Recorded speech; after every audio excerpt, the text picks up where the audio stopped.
Hey, bro, Hey, it's Roscoe. What's going on? g'day, Roscoe. What's going on? I'm Hi, here April. to impress Nick. Well, Hey guys. Hi, Peggy. your existence is enough for that. You don't have to worry about. Yeah, I don't know. I don't know. No, I'd love to get on a shooting range sometime with Nick. Nick, I really want that. I would love to shoot with you. is that you hate him that bad? I mean, come on. No, I love him that much. I love shooting. Pretty fun. I mean, So not shooting at him. I'm always down. Um, I didn't say I wasn't going to shoot at him. I just, see what he says after this one. Shooting. Hi, I caller. invoke Alan! none come no see. Hey, Andre. Hi, guys. Hi, everybody. Hi, April. Good April. eye. Hello, I hello. I want to tell Nick my stories of being shot at. oh Uh-oh. yeah. Luckily, the sniper in the helicopter was not aiming for me. Ew. Oh, Yikes. what theater? Middle East. Yeah, but which theater in the Middle East? I wasn't in a theater. I was outside the movie. No. Like, okay, so like when it comes to clandestine stuff, like you have different theaters. Like you had Iraq, Afghanistan, Somalia, the Korea, that conflict, that war. Like you have different theaters. Like I was in RC East. That was my region within theater. Gotcha. I That's wasn't in the like, military. oh, you said you were getting shot at, so I was confused. I spent 3 years getting shot at, but it was mostly humanitarian work. Yeah, but like what region? I'll tell you about it in person. It can be Okay. controversial. I mean, I don't find this controversial. It's I No, find no, but other people might. It depends on. Sometimes people take sides in conflicts, and no, totally understood. Snipers are a motherfucker, man. I'll tell you what. yeah, he was good. He shot a woman straight through the head yeah. That's usually what they do. and through tear gas. That's impressive. Yeah, Welcome to Form Checks, everybody. sorry, That's sorry. impressive. They Hey, would we always have a new episode. in certain areas of Afghanistan. So for those of you that don't know, Afghanistan, they're one of the biggest, they are the biggest opium exporter in the world. Right up there. You ever heard of the term Kush when it turned in regards of like marijuana? Hindu Hindu Kush, Kush. Afghan Kush, that's where it comes from. Um, so sometimes Taliban would take over like these regions where poppy was grown heavily, and we would do certain things to limit that control, remove that control, not to get into the politics of it. Um, but sometimes they'd set the poppy fields on fire, and it creates a big like smoke, like toxic smoke, depending on if things were ripe enough and things like that. Um, and you had to kind of treat it as like a chemical thing because it like it didn't make you high, but it made you sick. Like it was like nauseating. Like any smoke will really do that, but um, yeah, they guerrilla warfare is a motherfucker. We have marijuana that grows wild on our farm, and occasionally we have to burn it off. And there's usually quite a crowd of teenagers that hang around. It's Did hysterical. you And know it's not, marijuana is not even that plant's actual name? Marijuana is a wild Mexican tobacco. Yeah. well, we got to grow it on our farm. We have acres of it. It's crazy. Well, not acres. Now I know why you're so happy all the time. Ugh, not all the time. In New York is nickel now. Um, we have like 100 form checks today. And I have a Wow. hard stop around 2 because because the VA, they notified me of a echocardiogram at like 3:30. Um, that goes For those in. who don't know what that is where pregnant ladies get the thing. Yeah, they do that for your pumper. And because I have AFib, was diagnosed with it 2019. And so I get one periodically, but they canceled I got a letter saying you get these little square letters like this big, literally like this big. It'll say VA, and then it's like a surprise every time I open it because I know it means they either cancel an appointment, they schedule me an appointment, or whatever. And every time I open it, I get to find out what the fuck it is. So they canceled my last one and then rescheduled me. Yeah, it's been a whole. So I go when they didn't reschedule it 6 months from now. So that's the silver lining, just on a day when I had shit to do. So what I was getting at is I'll probably get through as many as I can, and tomorrow Eastern time, Oh God. I'm gonna do the rest. And for the first time, we're gonna open that up. We're gonna put out a link, attend if you want. I'm gonna do the rest, and everyone can join. If I didn't get to yours and whatnot, we can bang this out tomorrow morning because the afternoon I gotta go meet my parents' name. My dogs are going to my parents. And Bruno. then the neighbor, Nice. she's out of school. She takes care of horses, so she's responsible enough. She can keep dogs alive.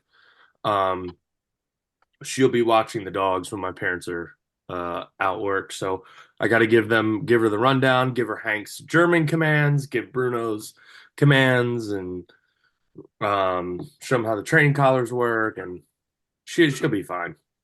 She already knows Hank, so Bruno, she hasn't had that handful yet. Oh, Dude, that's a huge protein drink. No, it's just water. I have my nephew's birthday party this weekend. That's exciting. yeah. How old is he? He's gonna be 16. Oh, Make enough you article. what? I didn't hear you. Enough the article that you wrote. Love the article. Oh, the article. Yeah, I yeah. didn't hear him. I Sucks. thought he was on mute. No. And no offense, Colin, I can't read your lips. What? What? Exactly.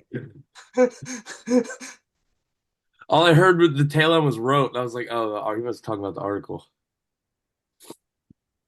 Thank you. Yeah. I write my articles. My articles are kind of emotionally triggered. I'll read something or see a service ticket and it'll piss me the fuck off, and then there's Yeah, your next article. I love that. Just a Yeah, just a quick heads up that we've got some kids that are online up at Emily. It's just a heads up. Oh, hopefully the language barrier saves my Yeah, ass. don't they speak French? oui. Colin speaking French is everything. Colin, that's all I know. Bonjour, Emily. And I can Nice, count the nice. 3. That's as far as I get. I took French in high school. I forget most of it. I know a little speak bit Spanish. of Japanese and a little bit of Spanish. I took Spanish, but once I got into the trade world, I realized the Spanish they teach you in school does not equal No. what you learn in the trades. Ironworking, we had Hondurans, El Salvadorans, Mexicans, Bolivians, and one would ask for a bolt, and one would say tornillo, and the other one would say perno. And then I had to realize who I was talking to, because the one that calls it a perno, they call a screw a tornillo. Yep. And but to one, a perno is all the above, and so they did not make it easy on me. Yeah, I We have my had dictionary. exchange students I as have a my kid. dictionary, and I know So I'm talking to a Mexican guy. I can't say this word because he'll take it bad. Yeah. If I talk to a Colombian Yeah. guy, if I say a word in Venezuelan, he'll take it the other way. So yeah, Yeah. not fun. We say And one that it's helpful to know if they're talking shit about you or not. yeah. Um, But you know what? This one's funny because there's a word that I say, if I say arrecho in Venezuela, it means I'm mad, but in Colombia, it means you're horny. So go figure. yeah. Yeah. I Like speak Australian und Deutsch ein wenig. strain's that's an accent. No, we've got a whole lingo, mate. What are you talking about? Dialect at best. Gonna go get me thongs, mate. Watch your thongs. Yep. Don't lose them. And they add an IE. They'll abbreviate a word and just add an IE. Brekkie. Brekkie, Breakfast yeah. is Let's go brekkie. get some brekkie, mate. Yep. All right. Form checks. You're in charge. All right, yeah. Form checks.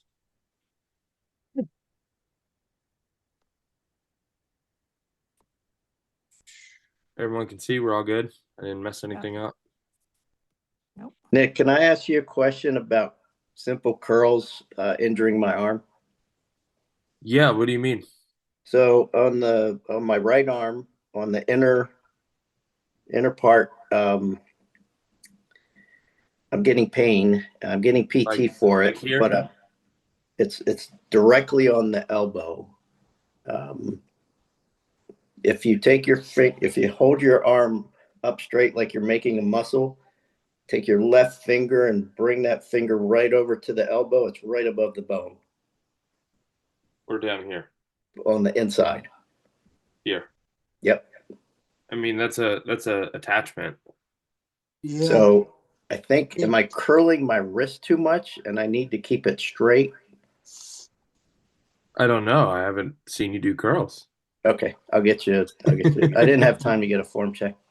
I mean, you don't have to keep your grip straight. I mean, I use fat grips when I do curls, which requires some sort of flexion just to hold on to them. Okay, when you start hitting failure, it could just be, does it hurt when you're out or does it hurt when you're contraction, eccentric? Where's the pain? It hurts contracting going up mostly. Okay, and no eccentric. pain on the eccentric. I think there is some on the eccentric as well. And you're getting physical therapy on that? Yes, Okay. but So they're working on two other things first. that's fine. I'm gonna let your physio take the lead because they have hands on you. Okay, So, and then, yeah, I'm not gonna step on toes if you're actively getting seen for this specific issue, and the fact that they have access to you, is going to be much more thorough than I can do from here. okay. They might not get to it. They're working on the right knee first and then the left hip before the elbow. It's a bicep. They can at the elbow. They can work on that. And okay, All right, I'll tell them to take a look and give me their opinion. your elbow's not going to affect knee traction. Like the fuck. Yeah, I just don't know how. I've done. Where are you going? You're in Baltimore area, right? Yeah, it's Hunt Valley Peak Physical Therapy, right there in Hunt Valley near the Wegmans. How far are you from Columbia? 40 minutes. No, 'Cause that's less my than- sports PT. That's Brian Hunter. He's a gangster. Okay. And he's really good with elbows, being a former major league guy. Oh, really? Yeah, Sweet. he's really good. Brian Hunter in Columbia. If you get it's called Hex PTP, or Hex PT. I can, if you want to give him a shot, I can pretty much guarantee you results from him. I've sent a ton of Okay. people to him. Okay. And if he doesn't have an answer, he'll find it. He is still friends with Derek, who if you guys came out to Santa Monica, you probably got to meet my PT Derek, who moved to California. They still talk, connect, because Derek's really good with knees, and he's a Okay. speed coach as well, alongside being a physical therapist. Right. So it's all about networking this, and because we can't know it all, so other people are connected, like to other specialists, right? So like I'm very familiar with cerebral palsy in Colin's case, And then, but there's so many neuromuscular conditions and diseases and stuff. There's some out there that I haven't encountered, but I know people who have. So that's how that's how it works. Yeah. Like the PT I'm working with did a great job on my back, so I kept going to him for other things, and he did a great job on That doesn't mean they're bad PT. That just might be they're really good with backs, right? Yeah. And that's okay. Okay.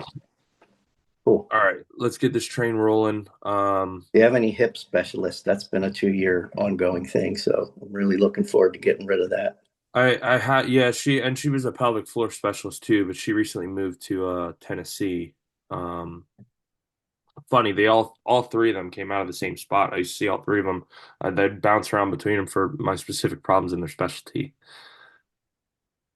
All right, thanks. I'll let you get back to forms. Yes, sir. This is These are Zara. good. Yeah. Yeah, she's driving back up towards her face. Good job. This is good. Zara, keep those scapula kind of retracted and that chest pushed out, so we don't get all this shoulder leg slack. We want to keep that everything contracted in the back, so we really get to push through our chest, and our lats can do their job. We can stabilize the shoulder. But your bar path and everything else look fantastic.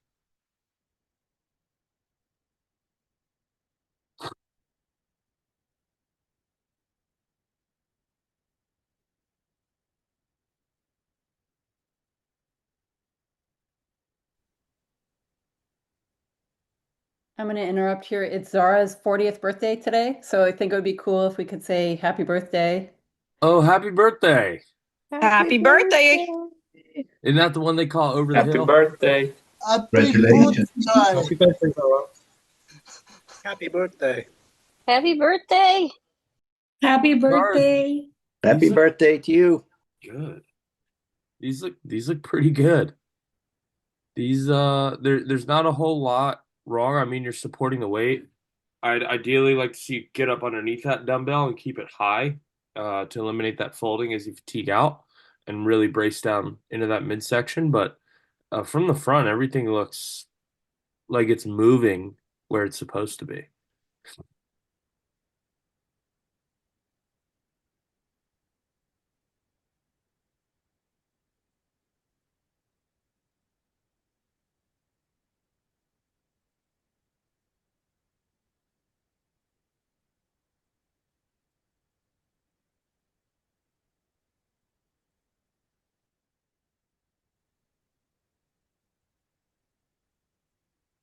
Mark, these are pretty good. So the only thing is you got the right idea. The hinge at the hips is actually good. But when you're getting into that position, I don't want you to think arch my entire back into this extension because we want neutral, right? So we don't want to actually be super hyperextended to then hinge.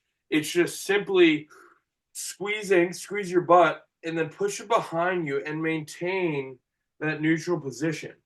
We don't want to actually get into an arch because it's when we do the cat cow, right? It's exaggerated. We're in extension, we're in flexion, and a lot of that arch that's going on right there is up through your mid back thoracic, and you're creating neutral, and then you're going into hyperextension.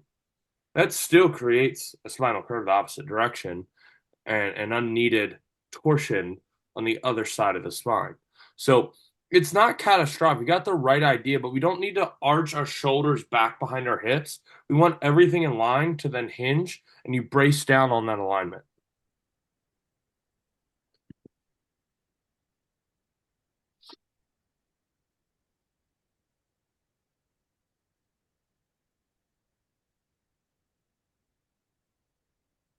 So our heels are coming up. We're squatting to our toes. We want to squat to our midfoot and back. Our heels on a squat stay on the floor. They never come up. Which means you're squatting forward. I'd like to see this from the side to see exactly where you're putting your body to get there, but odds are your butt is going to have to get behind your heels. So you're squatting down and forward, and we need to get you to sit to your heels in that front squat position. The other thing is that rack position. As you go up in weight, it's going to be really, really hard to control if there's any dip forward. So ideally, we get 2 fingers underneath the bar. And we keep those elbows high just outside of our shoulders and wedge it in behind our delts across kind of our collarbone area. That is my primary issue with it currently, because I just I can't get it that far back while also getting it to lean on my what is it, on the bones here. So you can't get it that far back. Why? My arms just I don't have that kind of reach with it, I guess. So here's why I will never accept that answer, because neither do I. I have to do mobility work to get to that point. Yeah. I am constantly doing stuff to open up my lats, my triceps, stretches. Unless you have a medical issue that prevents the rotation to get there in the shoulder, the elbow, whatever, there is actually nothing preventing you to get that position other than you're not mobile and it hurts. So we, just like stretching anything, we have to create mobility. So there is things I will be in LA at the end of the month, and we're doing masterclass videos. One of the things that will be covered will be front squats, and within that masterclass video, it's all going to be together, is how to open up this whole chain to be able to get into this position. Anything lat stretching, it's as simple as like go on YouTube, type in lat mobility for front squats, shoulder mobility for front squats. Tricep is part of that chain. Lengthening that, stretching out that tricep. Those are all things you can, like how I got it was someone showed me something, and then through a little bit of digging, like I wanted to get a little bit more out of it. I tested some things. Now I have like an old faithful rotation to get my body ready to get into position with the barbell. Is it uncomfortable? Fuck yeah. Every single time.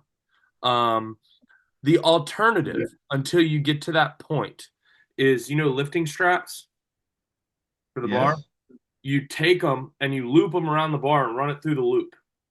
And then you have handles, and then you wrap the straps around your hands and you turn up, then you have handles. So we're still in that elbows up position. And it gives you more dictation on the bar than this. So I promise you, we're going to get you there. One way or the other. I don't have anything to anchor a band to down here. But keep an eye out. There are you on Instagram? I am not. No. Okay, because that's where the video lives, and that's exactly why we're gonna get it within the app.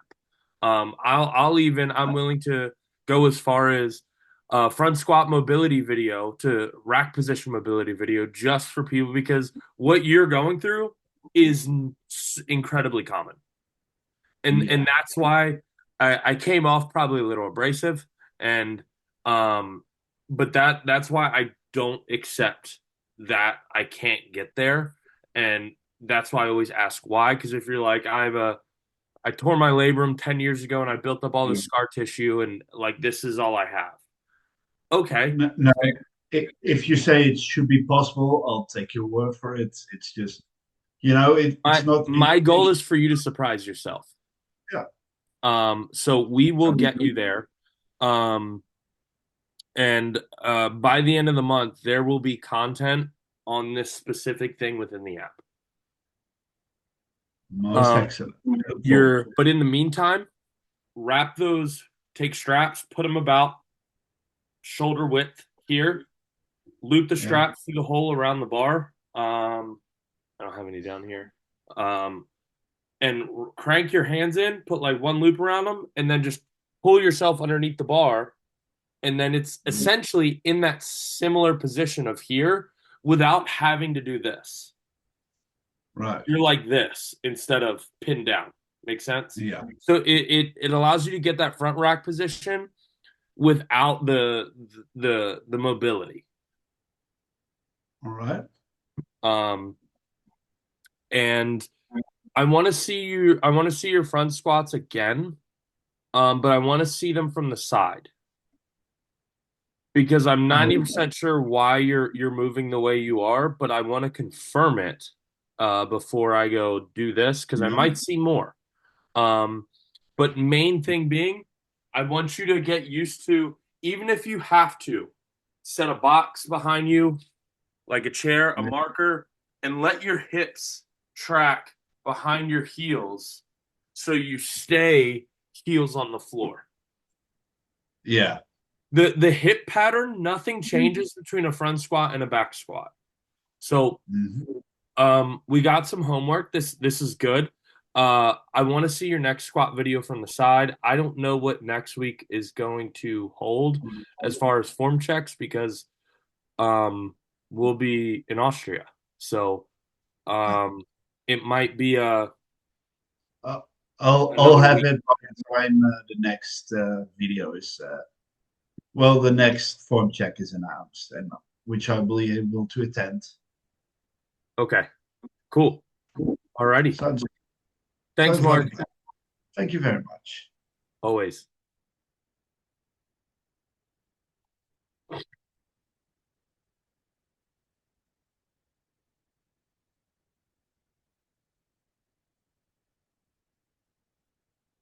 Back squat.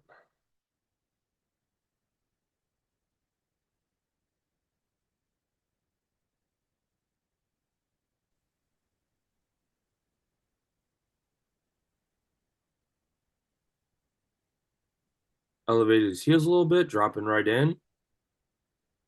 Dave, push a hair lower.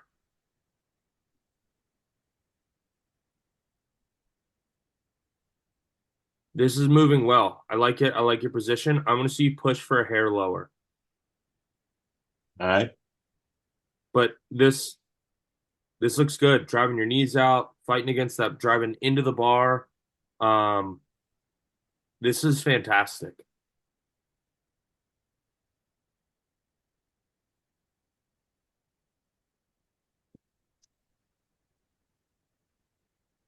Mark, I want you to pay attention to Dave because Dave has very sound squat mechanics, and he's doing a front squat here, so you're going to kind of get a taste. Now, he has some heel elevation.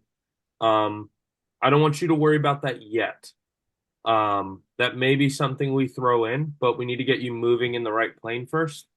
If you watch, that butt is going to come somewhere back here behind his heels.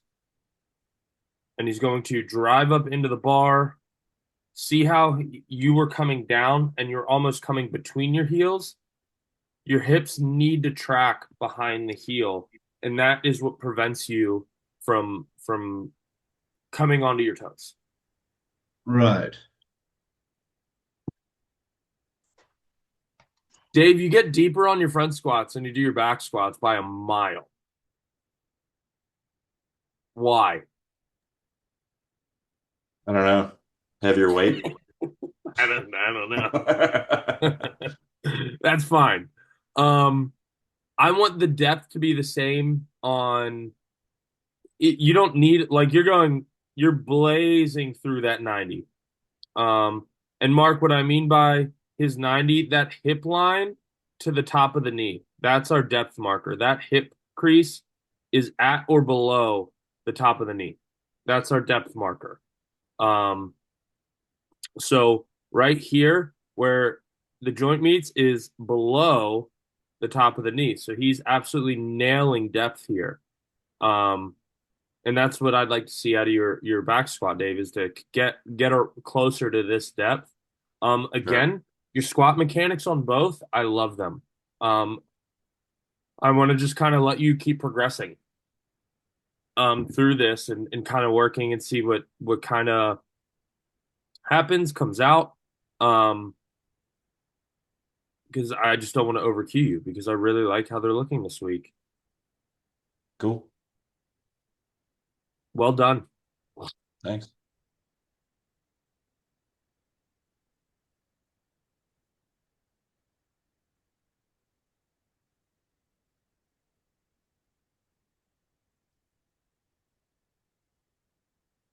Keep that underhand arm straight.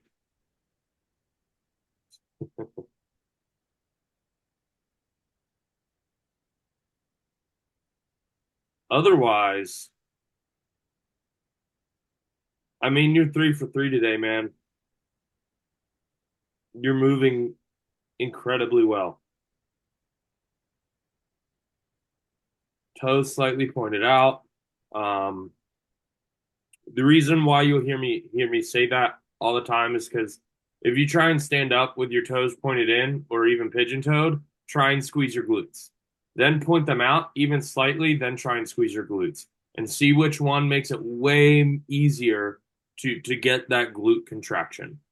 I'm gonna tell you, it's toes slightly out is gonna be astronomically better for glute contraction.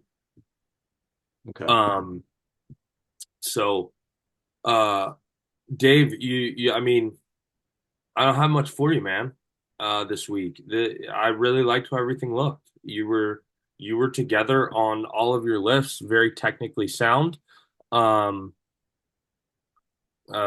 Nothing more than a pat on the back and kind of keep ticking along, and we'll see what rears its ugly head. Because there's always Sound something.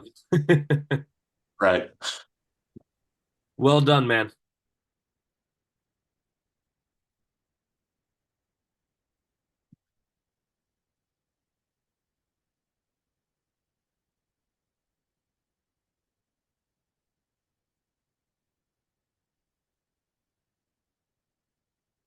Roland, I'd like to see you bring your foot in a half a step each side. See how our knees are tracking in over our foot width.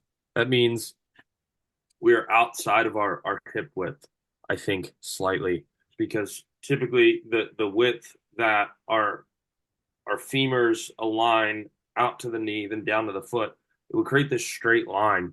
If our feet are slightly out of where our hips can get us, that gives this inward knee line, typically from the ankle to the knee. Okay, Your Nick, yeah, squats look thanks. pretty good. I mean, it's a Smith machine, so there's only so much. Yeah. You only have so much freedom here on setup. But otherwise, it looks good. I just think we need to narrow you up a little bit. I'd like to see you contract that back so we don't get that flexion down in the hole that we get right here, and we're keeping that midsection together down towards the bottom. A lot of people kind of fold instinctively just for the sensation of deeper when the bar is moving deeper, but the hips aren't. So let's bring your feet in slightly, about half of a foot width on each side. Okay, And okay, see what thanks. that looks like. Yeah, thanks, Nick. Yes, sir. Me once again. Bench pressing on a Smith machine is it's fine, but it eliminates the bar path, but it also eliminates the bar being able to move out front. So it's fine. I mean, your bench press looks good. I would slide down. I'd slide your bench out and you down maybe like a half inch. I'd rather see the bar over your nipple line, rather than down at the top of your rib cage. But everything looks sound. I want to see a lot more tension through the lower body. Squeezing your butt, leg drive into the floor. By leg drive, I don't Okay. mean driving your butt up. I mean think about driving your body up the bench. Okay, okay. This is a full body lift. It is a compound lift. And a lot of people just simply don't realize, oh, my legs can add weight to the bar if I use them, and they can. Body works synergistically, simple as that. And when we're recruiting more to do more, it usually works out for the better. Overall, you move pretty well. So it's just going to be some tinkering till we get you absolutely dialed. Okay, thanks. Yes, sir.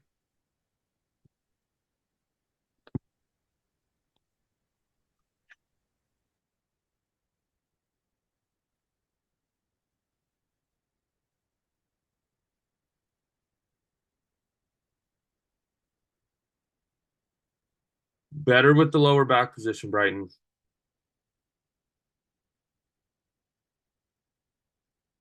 These are solid RDLs.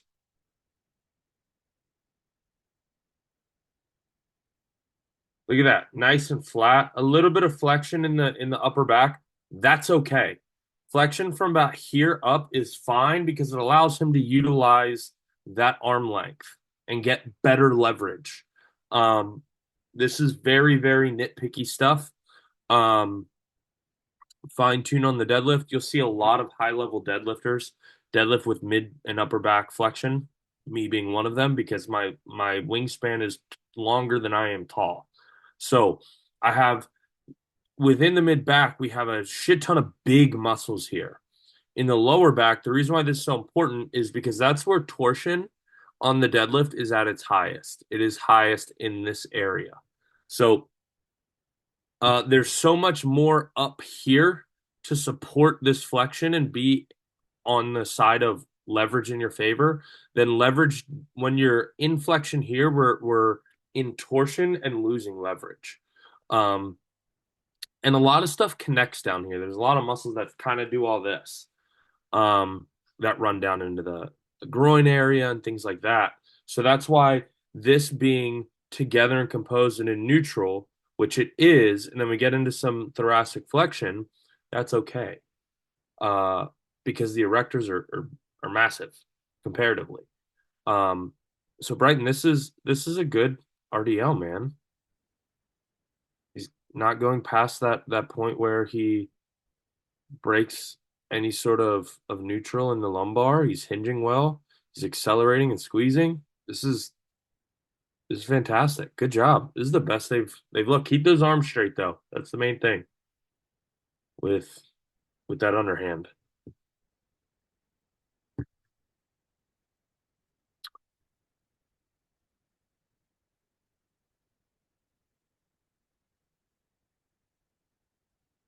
Okay. So off the floor, you're out front. We want to be back more in that midfoot, in the heel, and the bar close. Look how light you are in those heels.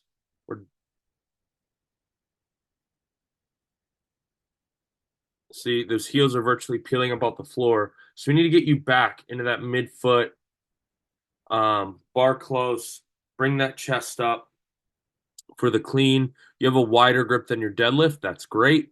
But as you clean, whoa. As you clean and you catch that bar, see how you catch in the dip? This is what's called a reactive press. This is not a clean and press. It is a clean and press by nature, but the clean and press portion, I want you to stand up with the bar. So you catch, you stand up, you set, rebrace, dip, drive. And see, we're in our dip and our heels are coming up. That means you're dipping forward into your toes, which will create a forward press. And what I mean by that is, as you go to drive, you're now on your toes, and now you've got to bring the bar back, which you can because it's light enough. A heavy clean and press for you, when you dip and roll to your toes, it's going to transition that bar, and you're going to press more this way and have to bring it back. So with that dip, we get set, brace, squeeze our butt. We dip vertically, pointing our toes out so our knees go out, and we explode. So what it looks like is not this or this, it's bit and throw.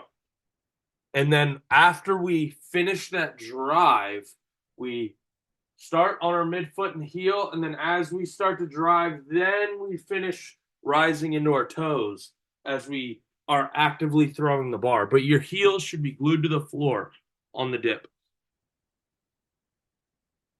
Well, Okay. crap, I did mine wrong. So it's both like in the starting position that you need to have the heels and the midfoot. Also, when you do the Squatting, first deadlifting, cleaning, yeah. your heels are on the Yeah. floor. You need to you need to come back with your center. So Yeah. That bar's close and your midfoot, and you can explode not out front. Yeah. And then when you land with the clean, stand up with it. Dip and drive. Yeah. Again, last week I said this. I don't know why everyone is doing it the way you're doing it. So Benoit, I don't know who mentioned it. It might have been Benoit. I watched Jen's video. She did not coach it that way. She briefly said there's a pause at the top, and then if you watch the video, she redips and drives. So it's not coached that way, but I am finding it very interesting that everyone instinctively is doing a reactive press, and I don't know why. I think for me it comes from doing like CrossFit classes from before, because I think that was just like being quick all the time. Oh yeah, yes, and that's the application of a reactive press, is being fast. But it is not a fundamental. It doesn't allow us to focus on the fundamental process that is a clean and press. A reactive press comes after we learn the clean and press. If that makes sense. Yeah. Like, did you learn to deadlift first, or did you learn to RDL first? Yeah, that's exactly first. Yeah. Yep. You have to understand the hinge to have its variances. Much like the clean and press, you have to understand the clean and the press. I typically teach press first, so then you know what to do with the bar once you clean it. I build it from the top down. So we go to the press, then we go to the hang clean, because there's in the hang clean portion, there's things that have to go on, and then off the floor, those things have to go on. So I teach from the top down. So once we get down to the floor, you know what happens once you start to move the bar. You don't have to think about it, right? So not everyone does, and I'm not going to say that's the best way to do it. There's plenty of coaches that are, especially Olympic coaches, that are masters at the clean and press and clean and jerk that teach it differently. But I've noticed when it comes to just a basic knowledge of it, fundamental knowledge, especially for overthinkers, teaching from the top down has been the smoothest transition to the full movement. Can I ask a question real quick about this? Sure. So at the top, do you catch with soft knees and then lock out and then push, or you need to? Because I think that's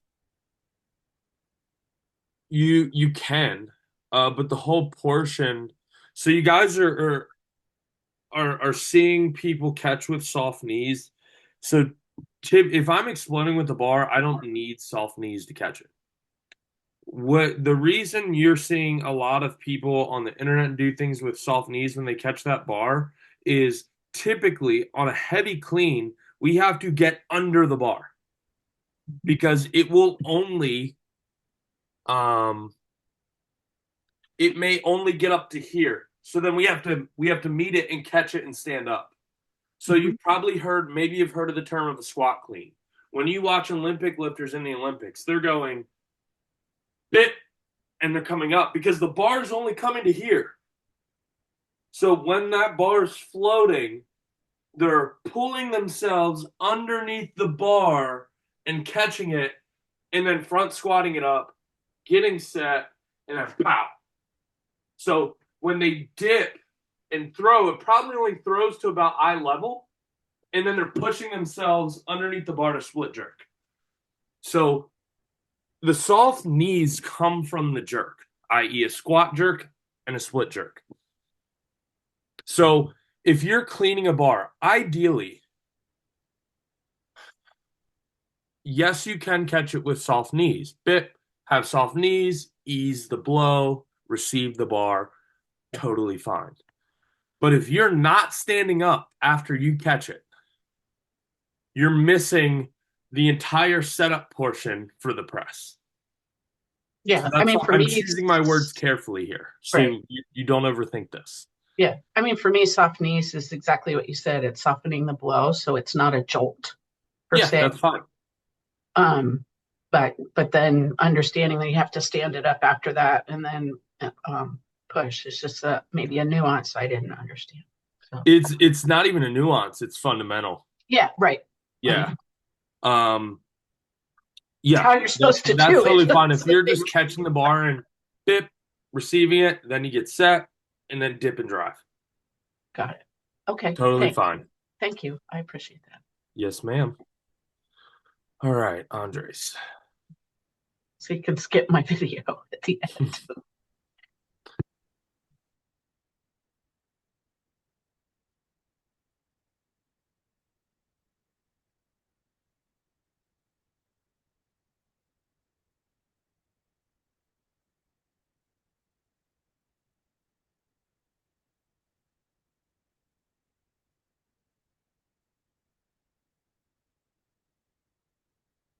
Andres, you in here, right?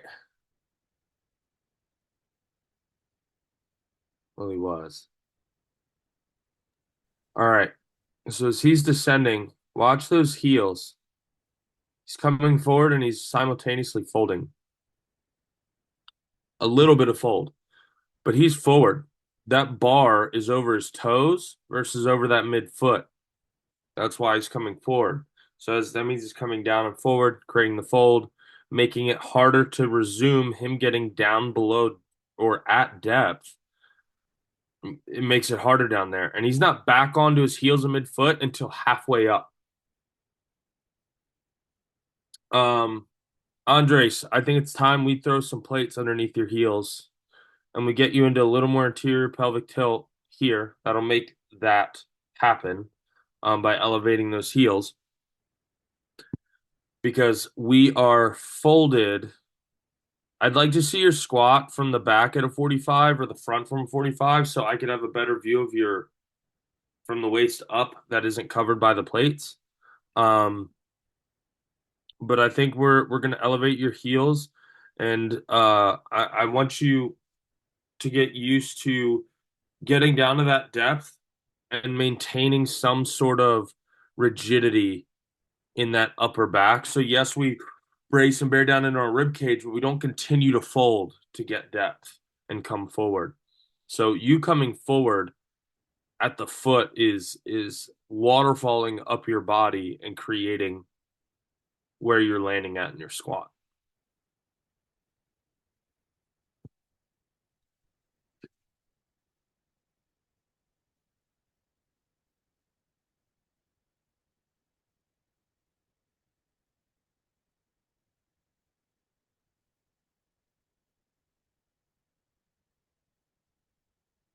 Carlos, these are pretty good.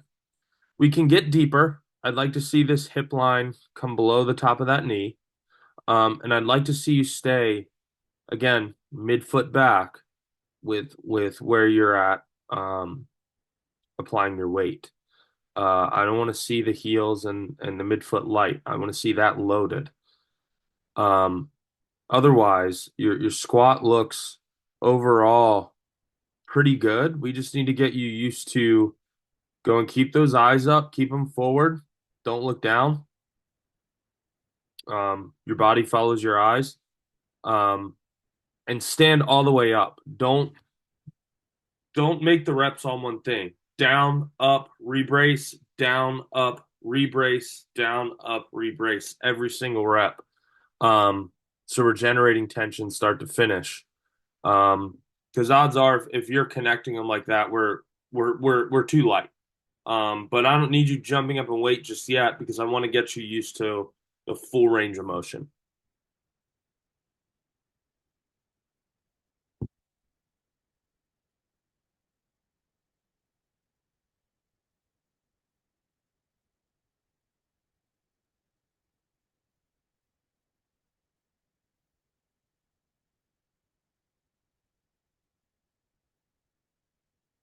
All right. So we're soft at the top. Soft knees is fine. But they aren't soft at lockout. Hips come all the way forward. When you're coming up with that bar, I want to see it accelerate, and I want your glutes to contract, squeeze as hard as possible, and slam to the bar. I want your shoulders stacked over your hips. Not behind you. This is not a finished deadlift in any variation here. But your hinge, look at that. Love that. That's a great position. You're holding it all together. We just need to finish that rep.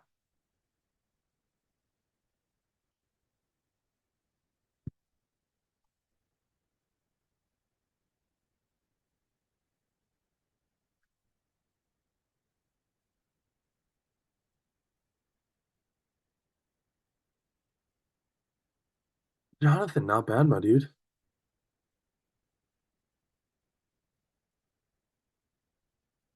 I think we get a little bit more leg drive out of you. So you see how you push and you start to fold? And then your legs are almost pretty much starting into that 3/4 extended position. So for you, sir, this is a good position. Now, when you go from here, see how your brace isn't holding? Now you're extended. So we need to create more tension in here. We need to really fight for dear life with that brace, that core, that back tension, to hold that position so our leg drive can do its job. Because now your legs are almost extended, which means your leg drive was absorbed and it didn't go directly into the bar. And now it's mostly all hinged. You're basically stiff leg deadlifting at that point.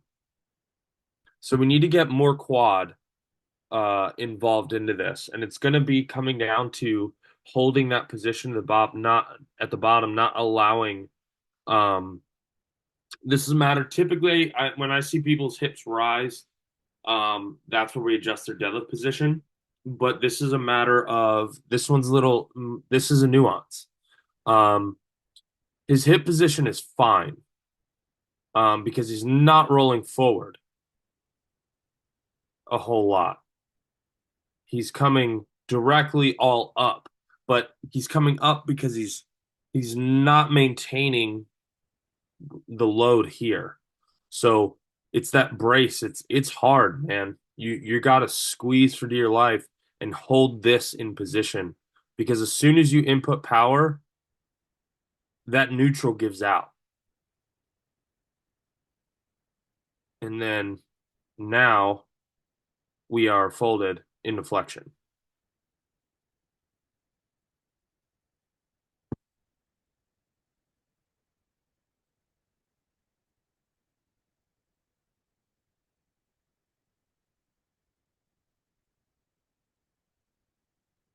Rob, not bad.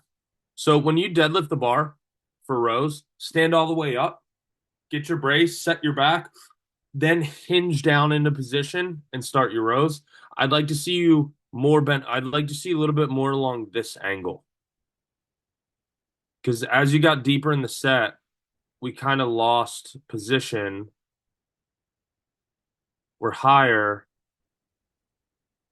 ever so slightly than where we started. See how you cheated back? Now you're more upright.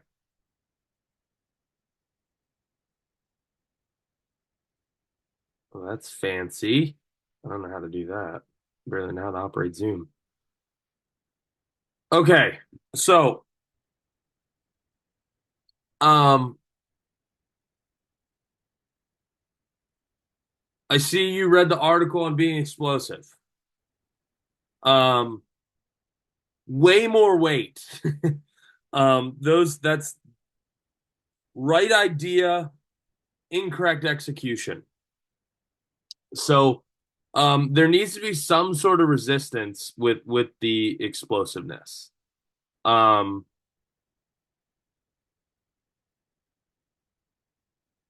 of all, we need to get into a bent over row position. Right now we're just legs locked in flexion. we want a hinge, right? So we can bend at the knees. So we're going to stand up and we're going to bend at the knees. And now I'm bent over. I'm midfoot heavy. I'm in that row position. Now, I love the intention of trying to be explosive, but you probably need 3 times that weight. It's not, you're effectively doing a bodyweight row. We need to triple that weight. So, yes, I guess we can talk about this. We had a lot of thinking with the fast twitch muscle fibers and stiff stuff like that. So, example, when I'm trying to add power onto a deadlift, one thing I do that's common in the strength world is add band tension over the weight. It provides progressive resistance. Reason being, anybody feel free to answer this. What part of the deadlift is typically the easiest?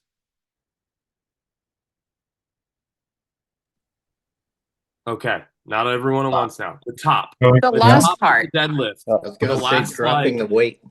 I was the going to say last, the like, last part, dropping weight. pushing the the hips here. last like 6 inches of the deadlift is when you're almost guaranteed to lock it out, right? Rack pulls, you can go heavier than conventional deadlifts because we're in a better advantage with leverage at that point. So progressive resistance with bands, less tension from bands, more, most tension.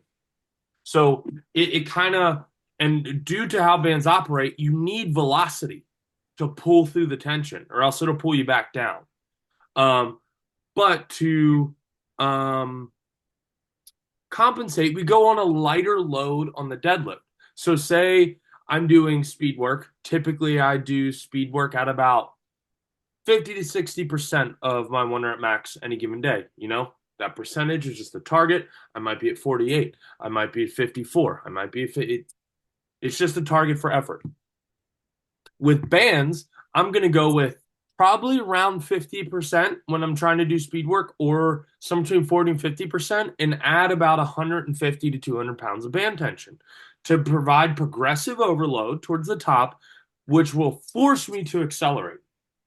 So you have to have a substantial amount of load when you're moving a significant enough amount of load when you're doing speed work. Otherwise, this is closer to a plyometric than it is explosive work. So add more weight, work on that position that I just showed you, Nils, with that hinge position, soft at the knees.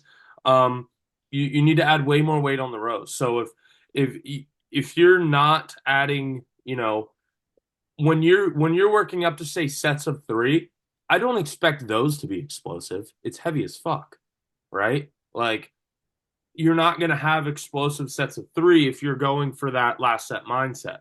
But working up, when you're going down into your squats and you're in warm-up, do those warm-up reps with intent. Fire out of the hole, because that's going to be the same output you're going to have with maximal effort load. It's just going to look different. And what I mean by look different, if I'm squatting 135 warming up, I'm still going to go down like I have that maximal load, but I'm a fire. Whereas if I have 500 pounds on my back, my descent doesn't change, but it's going to move a lot slower. But I had the exact same input. So in strength training, we do have speed reps. I'm about to run conjugate for America's Strongest Veteran. That is 2 speed days and it's 2 very heavy days. So 2 days are focused on power generation. 2 days are focused on, and we are introducing a conjugate program for the app. And 2 days are focused on a much higher load, and you're going to see how the application of power goes into strength. So, with the explosive movements, if you're doing it with an empty bar all the time, you're just flailing, kind of. There is intention with explosivity. When we have like box jumps, has anyone encountered any sort of jumps in the programs yet? No? Not me. So like that's a body weight explosive exercise. Some of mine are seated, right? I'm going bit and I'm exploding 0 to 100 to create as much up as possible. That's a dynamic movement. You call it a plyometric, whatever you want. It's an explosive exercise. It requires power or you're going to bust your shit on the front of that box. So having a hard input to power on things like rows is fine. But you do it with a substantial amount of weight to the point where this isn't doing, there's not enough resistance to generate the power. Nick, when does the conjugate come online? No idea. That's above my pay grade. Okay. I will say the conjugate, I think the plan is there's going to be certain programs you have to do prior to that because a conjugate style program is more on the advanced side. And I don't fully know what their plan is for that. I think it might be like Foundation Advanced or something. Nothing crazy, but we don't want someone, on their first year lifting rolling right into a conjugate style program. Like Carly, with her powerlifting training and everything, like great candidate. She moves well. She will fundamentally be able to work through a conjugate and it be able to give her something back. Whereas, someone brand new, they're just not there yet. Right. I think, would probably do well from a conjugate. I think your first time running through it will probably kick you in the nuts. But I think you'd probably enjoy it. I love being kicked in the nuts. So yeah, I'd love it. That's what I mean. And you move well enough fundamentally on pretty much all of your lifts that you could effectively use the program, right?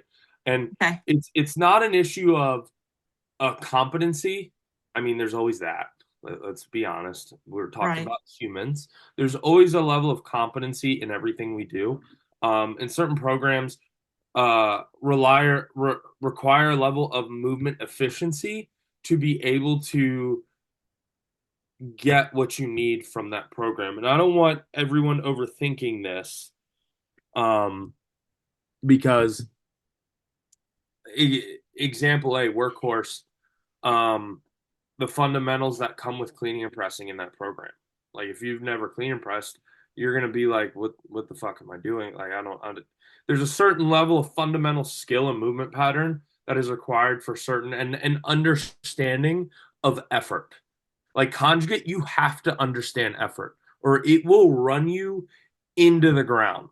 And the program that they write is a more mild version than like, say, a purely West Side style conjugate. Because that buries me every time I do it because of just the effort that you've got to put in weekly. For it to, with the bands and everything, it just beats you up. My first conjugate was a 12-week block, and at week 6 there was a slight deload, and then it ramped right back up.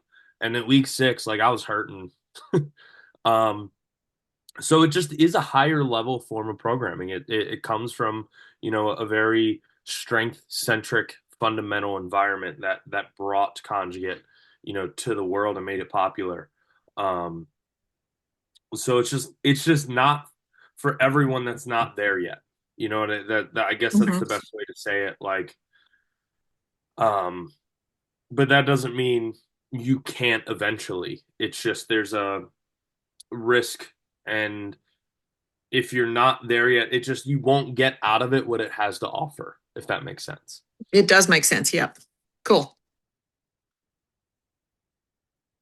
One arm supported. Nils, these are great. I love these. So this is where you could have that hard input and squeeze. It's not going to move lightning fast, maybe at this weight, but that's where that hard input is much more applicable. This is good, man. I like these. That's more than triple the weight, just like you told me. And look, it looked great. Thank you. Well done.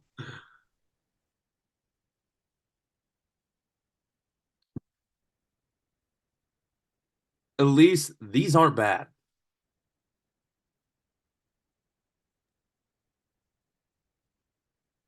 Yeah, I do I mean- soft knees though.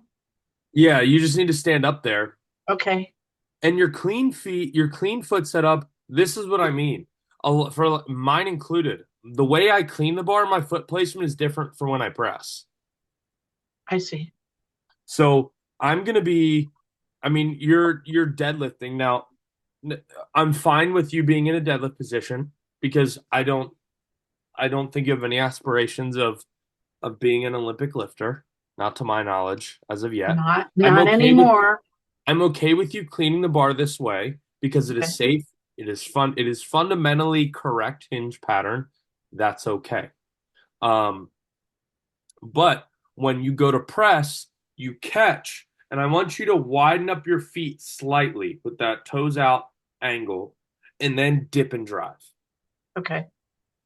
That's why we have that pause to set up the press.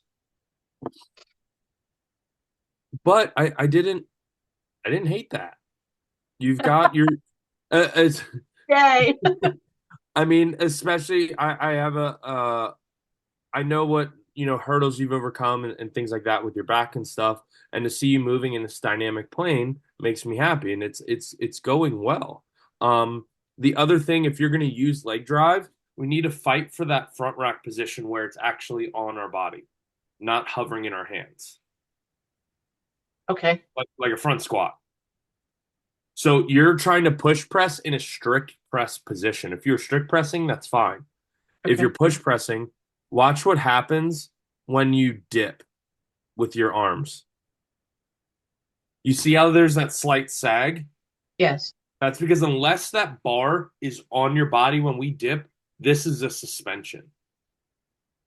All right. Let me Well, ask a really stupid question because, like on the last one, and I pulled it in forward, and then I hit my chin on the way up.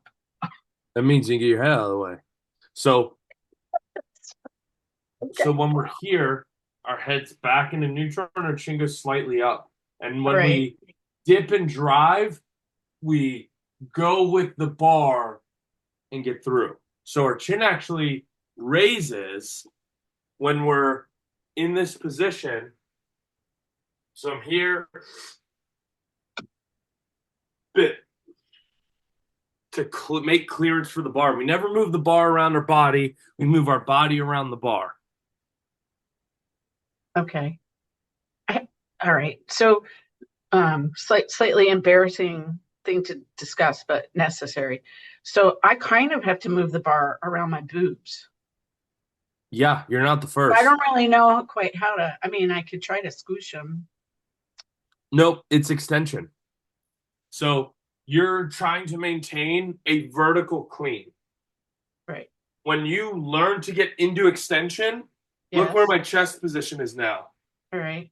I'm back here. I created separation naturally because I wanted as much hip drive as possible. So when I come back to the bar, I close that gap. But the bar is crested. It's surpassed where your boobs are.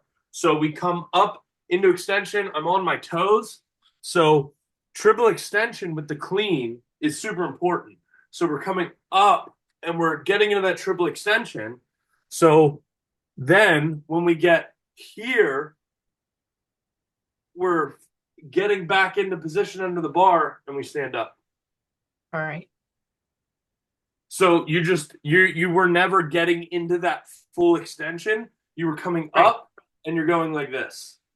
Yeah. Versus going boof and exploding into triple extension. Okay. I'll try it. Again, I always try to protect my back, so it wouldn't be my first. If it was a log clean my press natural where it has choice. to roll up your body, Yeah. then yes, I'd say smush them as much as you can.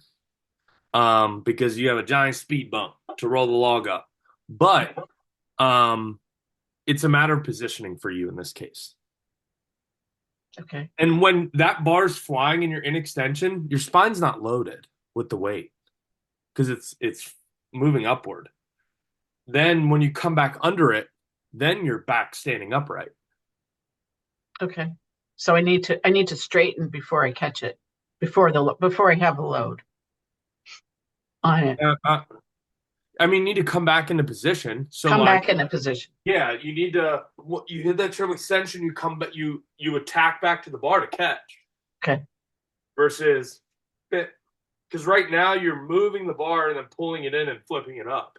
I absolutely am. Yes. So we need to use these bad boys and make that puppy fly. Then these come into the mix and allow that high pull to happen. You know those high pulls people do? Right. You're now seeing where they apply. Okay.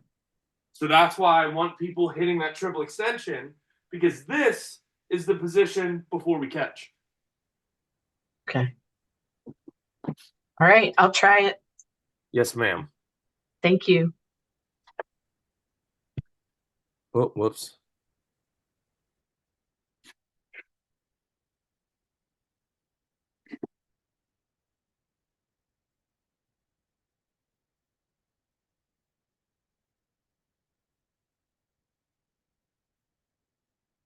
Mike, these are better. I don't want you sitting on the box.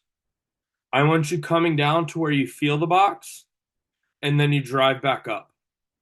Because you're unloading, and this would be technically a form of the box squat. This is a correct variation, but not my intention. I apologize if I didn't clarify. I want you coming down and touching the box. We're just using it to mark depth. I don't need you sitting down and offloading. I want you to mark. So I want you to come down. I want you to touch it, come right back up.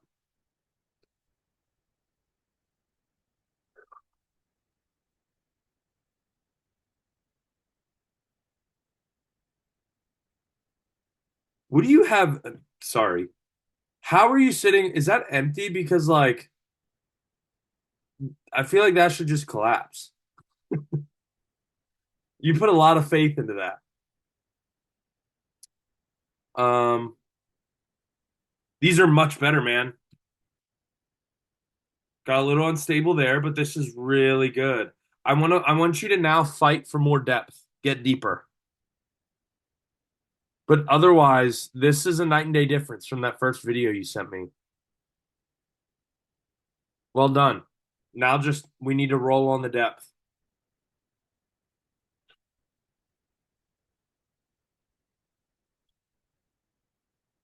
Top quarter squats.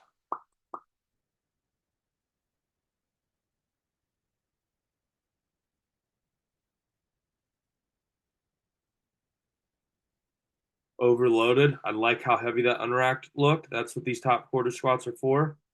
Yes.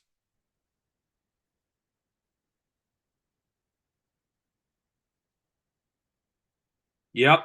Almost got a little too deep.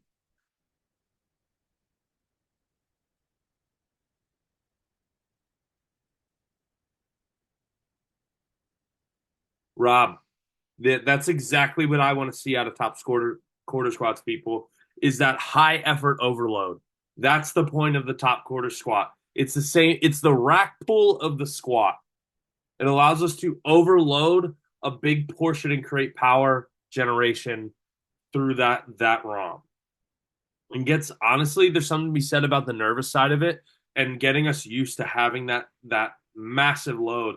I will always say the one thing that made me confident in heavy squats is when I started doing yoke carries and I was carrying 6, 7, 8, 900 pounds on my back, because nothing ever feels as crushing as a super heavy yoke. So well done, Robert. I mean, you nailed these.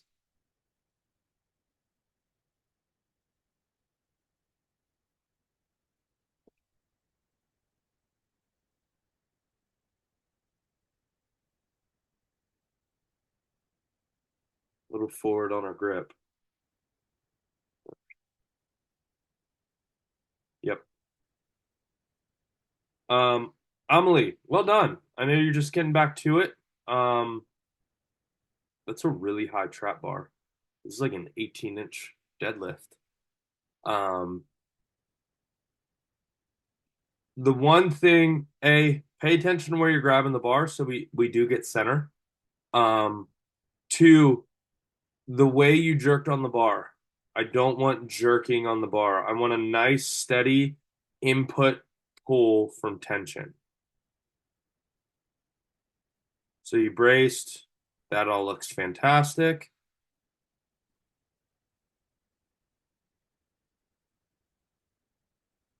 And then look at this. You come down, bend your arms, and then you jerk on the bar. And then it swings forward. So I want you to pull in tension and push the floor away. This jerking pulled you out of position. And it swung. Luckily that is a high handle, so it did mitigate the gap of which that you could have potentially been pulled out of position from a regular standard pull height. But your posterior chain held, your legs look strong, everything looked pretty much good here. We just need to get rid of that jerk.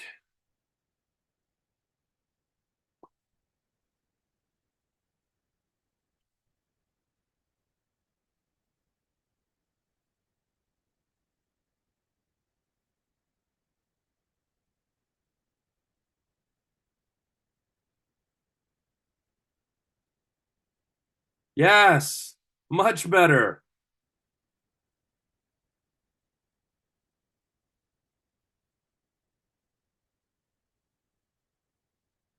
I think we're a little wide on the foot width.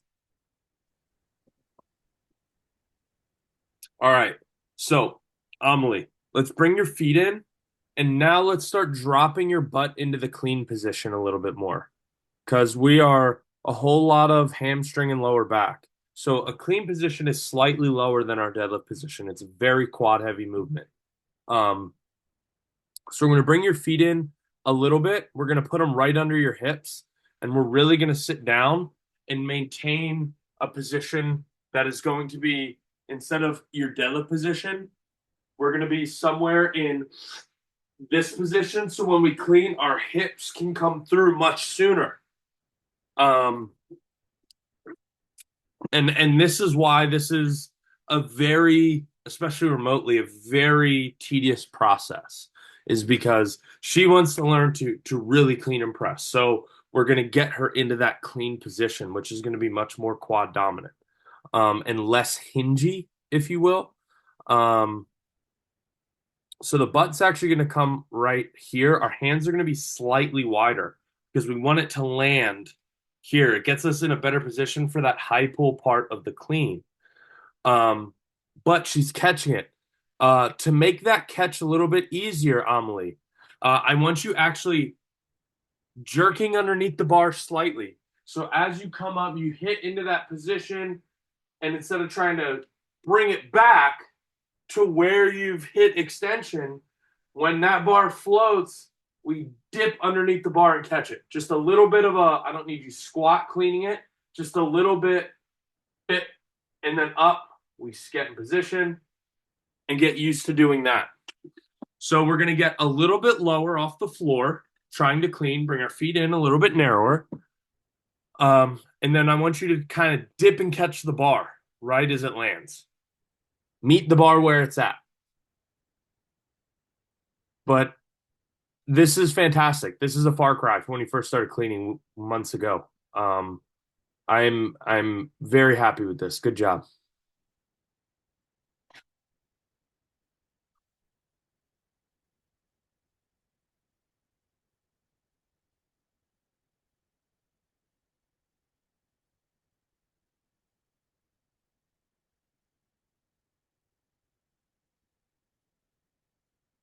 Sandip, these are better, man. We just need you to stop jerking the bar. The overall position is much, much, much, much, much, much better. So we're gonna dial this in even more from here. So You see this slack in your arms where you dip down and then yank the bar off the floor? It's pulling you out of position. So this is too low. We need to bring that hip up somewhere right in here and allow our knees to suck back.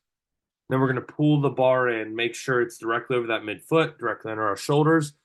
But if you watch, when you input, what happens first after the jerk, you sink down to input to jerk on the bar. This is where we want our hips. That's when our leg drive is actually doing something. So we actually want your hips closer to this position off the floor. And there's no movement when we go to pull.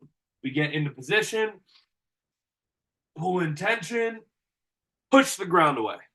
There's no bip. It's just input to leg drive, glutes and hamstrings take over, finish the lift.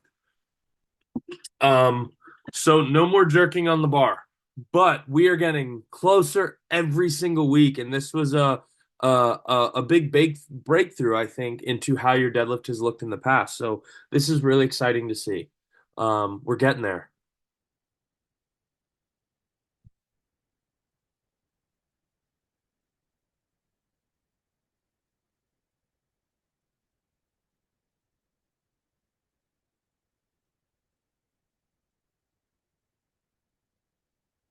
Again, much, much, much better. So this position, I want you to take, looks like a fairly neutral lumbar. That's good. It looks like bringing that bar down lower helped. It's hard to see. We might be able to go even a little bit more, somewhere right around here. When you brace, I want you to create tension here. So we brace down into our rib cage, into our stomach. We contract and we squeeze that back and keep this all together so we don't get this fold. I want you actively driving into the bar the entire time to create a nice rigid midsection here. The other thing is we need to get you deeper. So from now on, your squats, I want 4 count eccentrics. 1 1,000, 2 1,000, 3 1,000, 4. 1 1,000 pause in the hole at depth or below. So we're going to have to lighten the load. We're going to have to get used to that tempo and eccentric. What we're going to do is build time in the movement pattern. And then we will bring back the tempo, as in, make it shorter until you're squatting full speed with full ramen in position. But this is good.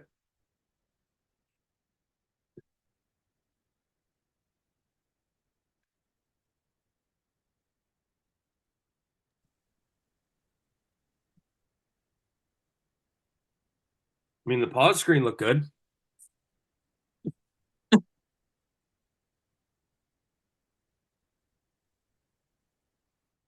This is good. Bars over midfoot.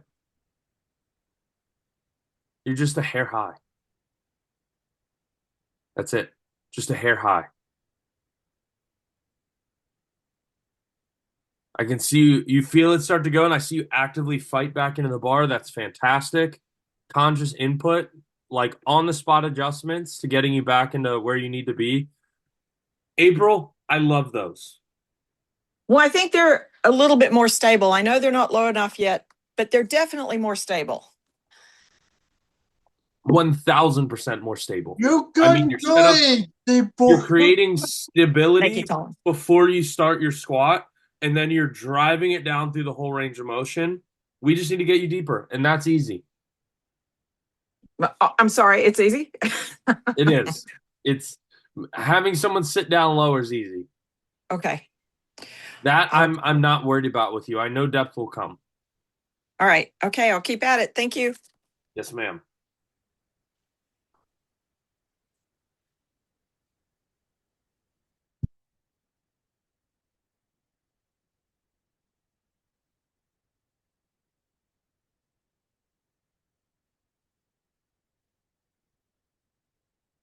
Much better rack height. Screw in those shoulders for me. Yes. Yes. Do you see how she pulled in that back? Yes, Tish.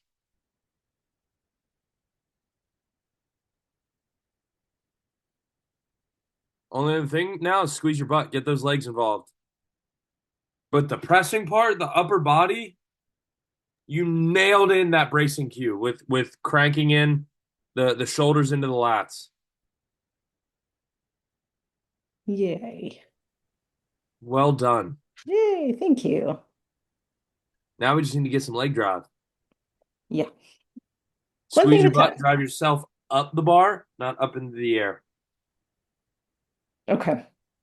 Think like parallel bench to bench plane leg drive, Mm-hmm. not vertical leg drive. Interesting. Okay. Yeah, Because I so noticed the bench in the masterclass video. Does it slide back and forth? It almost looks like it's on wheels. yeah, but the wheels, you have to tip it up to get it on the wheels. That's pretty much how all bench. I've never met a bench that the wheels were the contact unless you lifted it to move it. But the reason for that is when we create this quad tension and in through the glutes, what it does is it allows us to allows us to coil ourselves up into this midsection. So it creates a point of contact here, slight arch, tension, tension.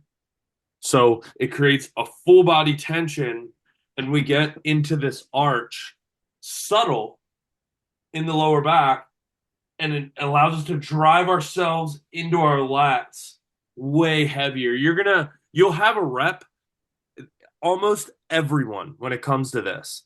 They'll have a rep where the leg drive, they'll have like this little bump of power where the rep felt easier in the set when they're learning leg drive, and it'll go, oh, almost everybody I've ever coached with leg drive, when they figure it out and get the full connection, it's like a light bulb moment. And they go, oh shit. And you'll be like, there's more power on the table. You just didn't know how to, but put it all together. We're building it from the top down. Yep. Okay. Cool. Thank you.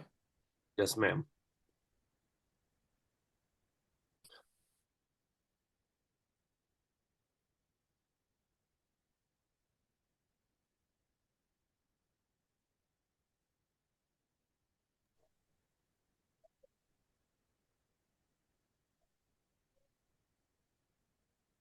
Lisa's on her pin squat grind right now. Yes.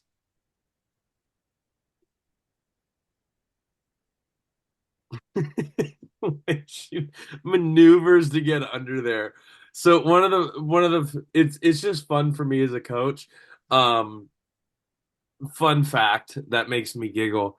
When people get to that point where the pin squats are low, I know I look like a toddler trying to get under when I get down to my depth, trying to get under there and get in position.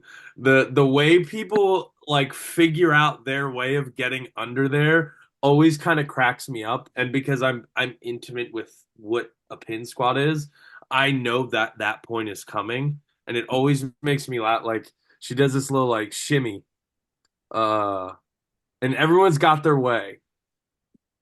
Like I always feel like a duck. yeah, everyone has their way. And it's always a little bit comical because it's such a weird place to be.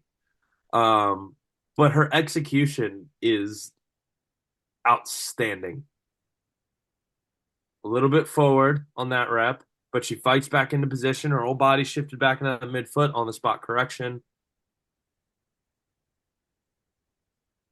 Lisa, keep those eyes forward. Don't drop that chin and look down.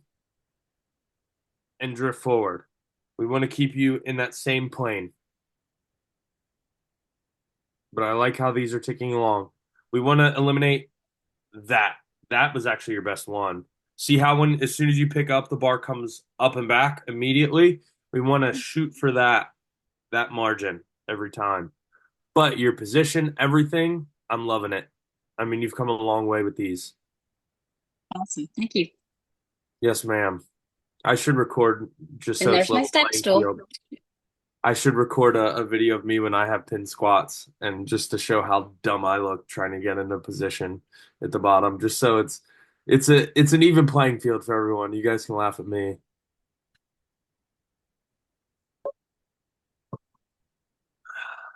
Hey, it works. I don't hate it. How tall are you? 4'10".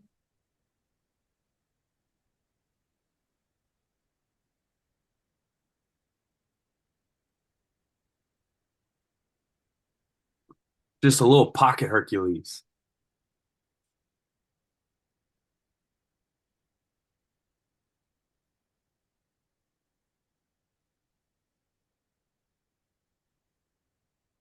These are really good.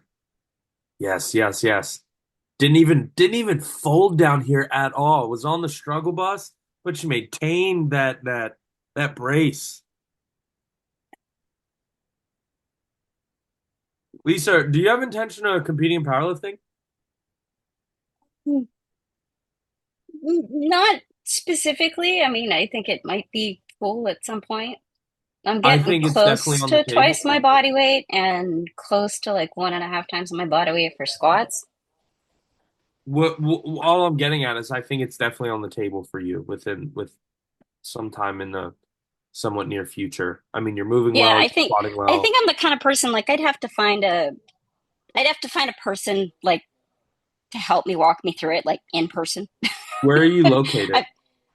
Mesa, Arizona, near Phoenix. Yes, I used to live in Chandler. Very familiar. I have I am very well connected because I trained out of Phoenix for years. And if that is what you want, or what you need, I could orchestrate that. He owns the gym. Um, his name is Zach Miller, Liberty Performance. Uh-huh. That was my spot. That was my home away from home. And they are powerlifting strongman. They have Oli lifters there. I could definitely orchestrate you learning the ropes and someone taking you through what is required in person of a powerlifting meet. Some like someone that knows the rules, knows the Yeah. command. That is, you are not far at all from 3 gyms that can do that for you. So you just tell me when, and I will orchestrate that. Yeah, that would be cool. It'll probably be a little while. I've got a surgery coming up and I'll have to take a couple weeks off and then vacations and stuff like that. No worries. That is But then after whenever that, you're yeah. ready. And Liberty, if you look around, you'll see a flag in there. And my original, I'm actually wearing it today, my original hat, because that gym is where I was training when I won and then came in second. So you'll see some uncle stuff hanging around there because they're good people over there. Cool. Thank you. Yes, ma'am.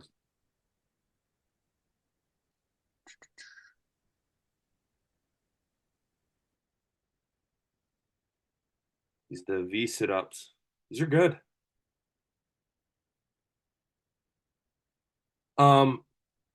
So I love the tempo down.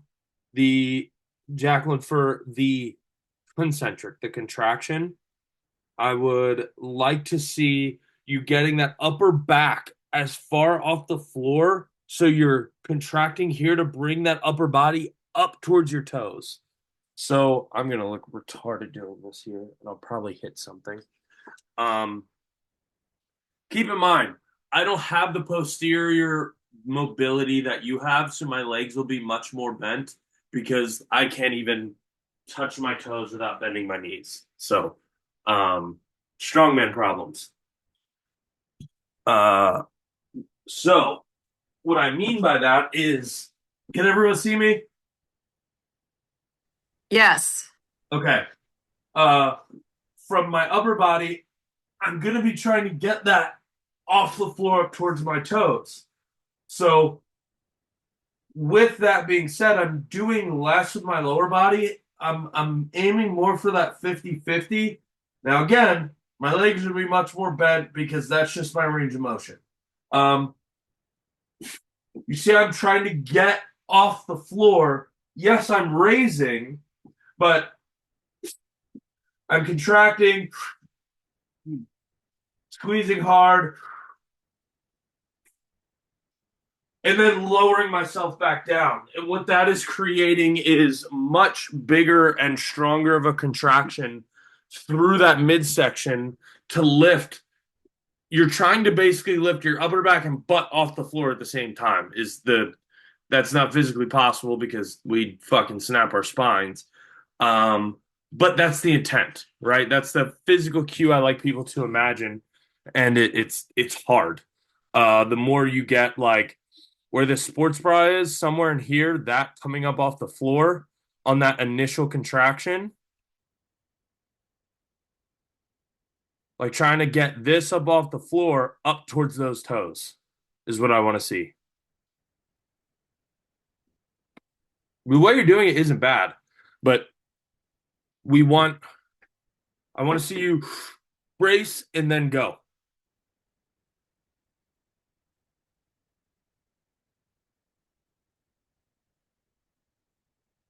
Beautiful.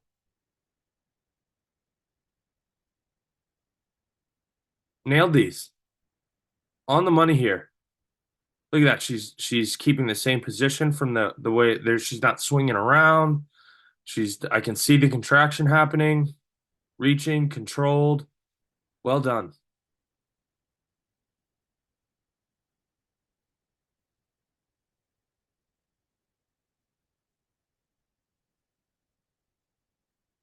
Pretty good.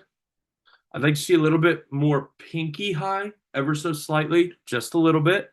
But this is good. I see her bracing, contracting, squeezing everything. Like, she's really good at generating tension through her whole body, which is a great thing in this.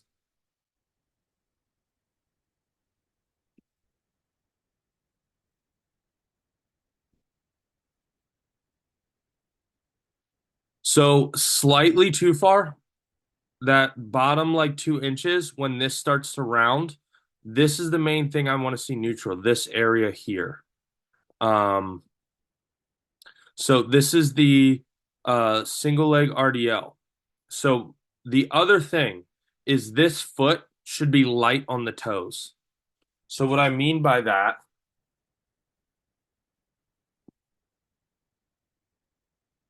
is actually, whoops, chair's in the way. It's like this. So on my weight, whether I take it up, it doesn't change. It's just, I can wiggle it the whole time I'm hinging. And even down here, I can pick it up. It's light. And what I want you to pay attention to is, so this hip, the back foot hip doesn't open up. I want you to actively drive that forward. So what will actually happen is it'll be neutral, and you'll feel a bigger stretch into that stiff leg side of it by driving it. Like, I can feel like that. I have way more range of motion. If I let it pull back, I can touch my toe. If I drive it forward, that's all I got.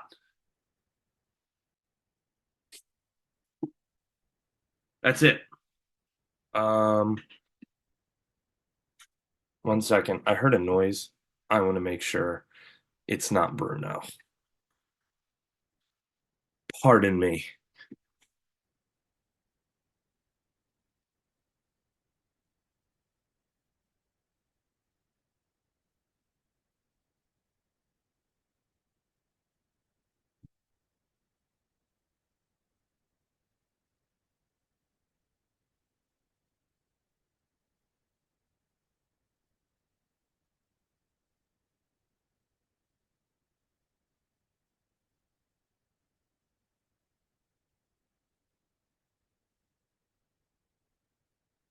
All right. Sorry about that.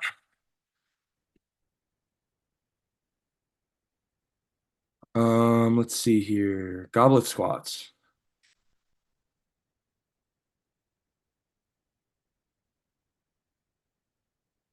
You nailed these.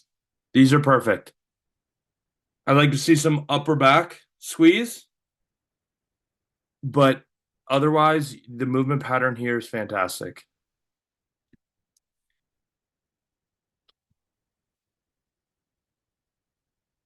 The freeze frame, it looked good. Absolutely nailing the split squats as well. Jacqueline, you move very well.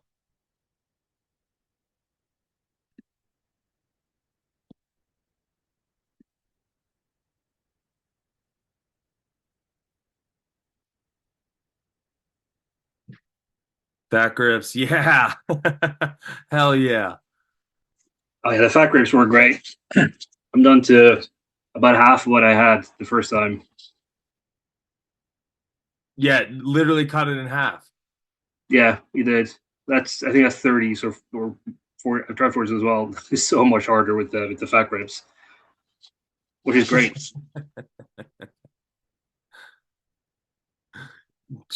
Fat grips change the game on dumbbell farmers carries.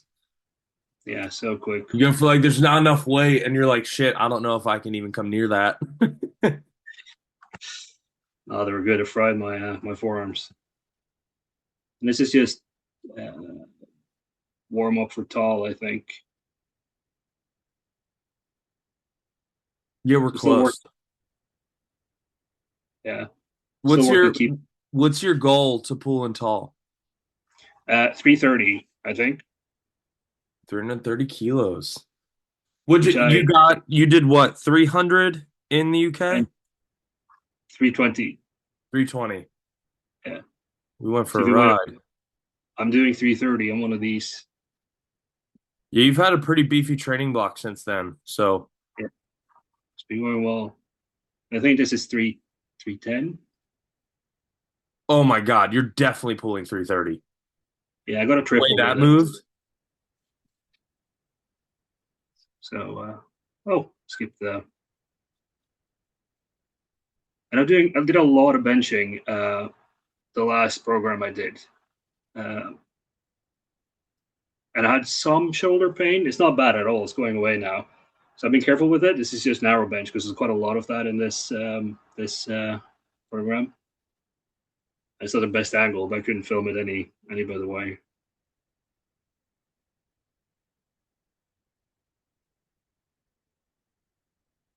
I mean, it looks good. So for everyone, this is what I was talking about, leg tension. You see how, I mean, there's no hip movement out of him. You can see the butt's still on the ground, but you can see the leg drive happening. You can see the quad tension. Torrin, you're a great bench presser. I can't see bar path, but like from that angle, that was honestly good because I could kind of see what was going on with your leg drive, and it's on the money. I felt good after not benching for a while. Is this more? Oh, question about the grips. I have figure 8 grips, which is what I'm trying here. The first time I tried them, I got stuck on the bar. I couldn't get loose from them on the trap bar. So I've been practicing with them because I figured they'd be good for a 1 rep max. But yeah, also have straps are fine for a 1 rep. Yeah, the figure 8 ones. Your pull speed at this high effort is very promising. Good. I think this is the 310 one with That was 310 for a triple? Yeah. Bro, you're obliterating 330. I hope so. It felt much tougher than it looked because it looked quite quick on the video. Little side note. So I have a visitor. He's actually the 80 kilo Arnold Pro champion. This is Cody. Twice, back to back, Arnold 80 kilo pro champion, and my tattoo artist. And he's also a coach. So little this is the Pump Club. What's up, guys? Yeah. What's up? He's going shooting with me tonight after we get through everything in between. But I could go shooting with you. What was that? I wish I could go shooting with you. You wish you could coach something with me? No, go shooting. Go shooting. Yeah, I take I'm a Miles shooting. pretty He's good actually a pretty good shot. I am too. I would love to see it. We can go shooting. And the cool thing about with Miles with his cerebral palsy, with that extended position, that naturally when he's under load, he's way more stable. Oh, I just got to keep an eye on his trigger finger because he's a little bit twitchy.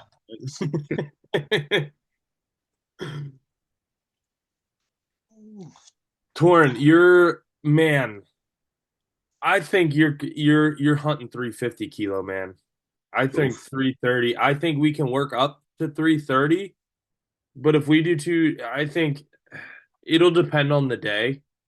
But I don't think 350 is a stretch.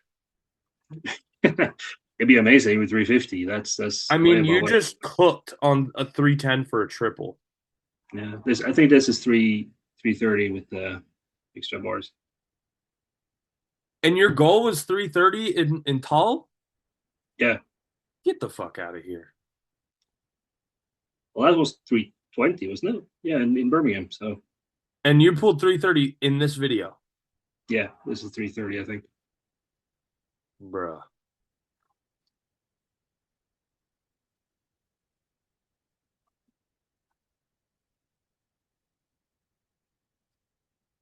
Struggling with the figure eights, but dude, look at this. He's going tall in Australian week is 330, and he just obliterated at the tail end of this program. At the end. Look at the speed. Yeah, he's gonna smoke. I mean, I heard you say 310 by 3. If he's got 310 by 3, 330 is going down hard. I think you're undershooting yourself, man. I think for the day of we go for. I think our initial attempt. I mean, we'll know. I think 310 is a very good speed classifier for you. We'll know kind of when we hit 310 what's there, and we can tackle 330 if you want. We've already pulled 330, so in training, with a deload and a peak, I think we should make your jumps planning for 340 or bigger. I mean, you're the coach, but I mean, what's the point of hitting 330 again? You just pulled it in training. You hit it in front of Arnold. Isn't that Arnold's record as well? Yep. Yeah, but on a straight bar, so he's going to tell you to get fucked.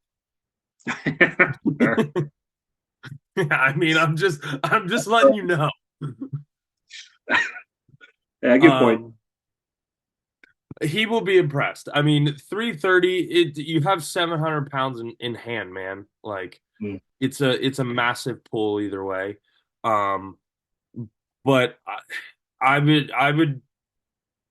think it'd be even cooler to see you hit a lifetime PR in front of. If you're gonna go for it, go for it.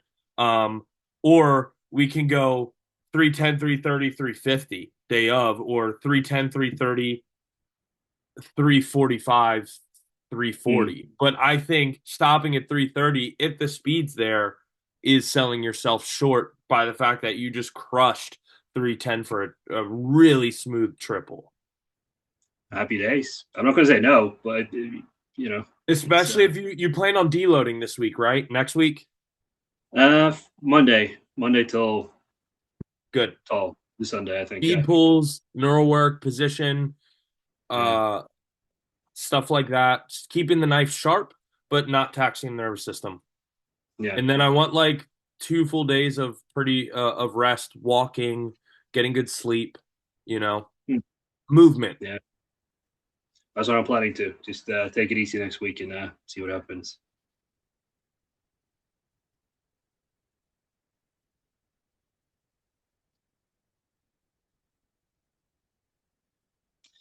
I am trying. Yeah, this is just front squats. I don't like this grip too much, the cross grip.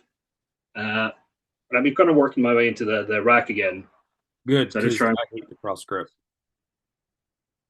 I mean, your front squat, like, you know what you're doing. So we come a little bit forward. See how in that bottom run we push forward, heels come up.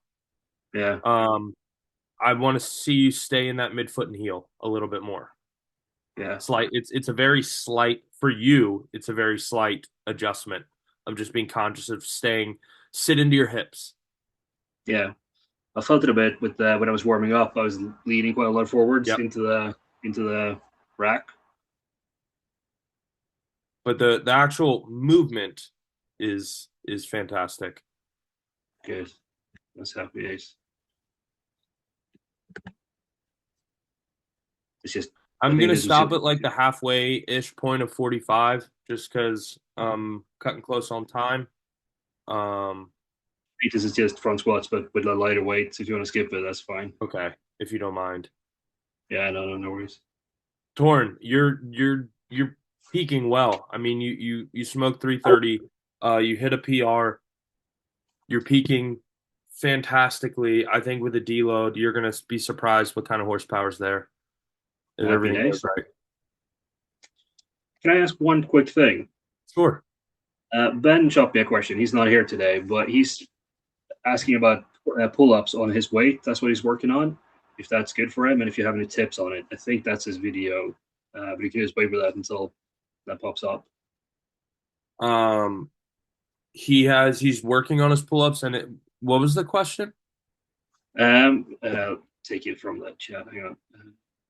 I think he just has questions like how to do it when he's quite heavy. He's quite a big guy. And he might ask Nick if he has an opinion about me trying these at my weight, is what he said. Did he submit a video? Yeah, he did. So it's going to come up later. So you can okay. Just keep. I'll get to that tomorrow morning. And his name is what? Ben. Okay, I'll make a note. Perfect. And thank you so much. Yeah. So, and I'll keep an eye on that. I'll communicate with Daniel and Adam what time tomorrow. It'll be sometime earlier for EST because I got stuff in the afternoon with the dog sitter. But yeah, I will do, and I'll have that. We'll do the link anyway, just so if anyone wants to join, they can. Valerie, let's see. Thank you so much. Of course, always, brother.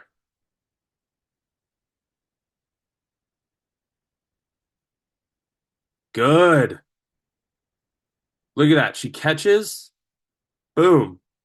Right into the squat portion. So this is a little different. This is a complex. She's hang cleaning into a squat. Essentially, this is a step to a full-blown squat clean.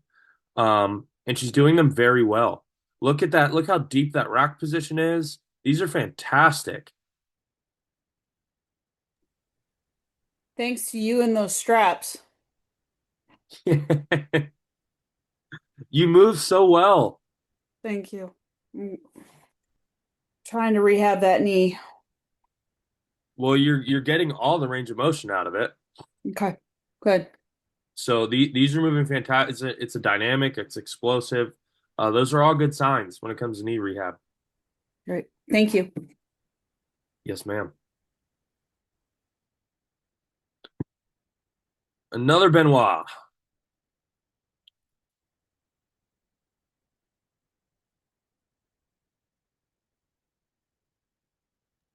No, I just shaved my hair.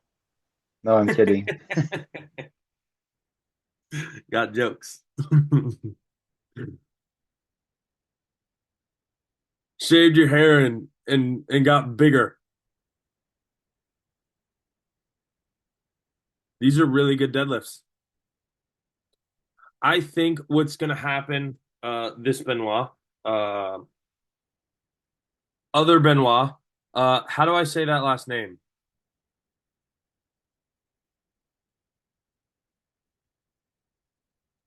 Majot? I would say Majot, yes. Benoit Majot. I think what's going to happen as you get heavier, these are so light, you're able to maintain this position. This is a clean position. For anyone wondering what I was talking about when it comes to a barbell clean position versus a deadlift hinge pattern, Benoit here is in a much closer, this is almost ideal clean position, closer to it. Benoit, what's going to happen is when we get into a heavier deadlift, your hips are going to shoot up. They're even doing it a little bit there.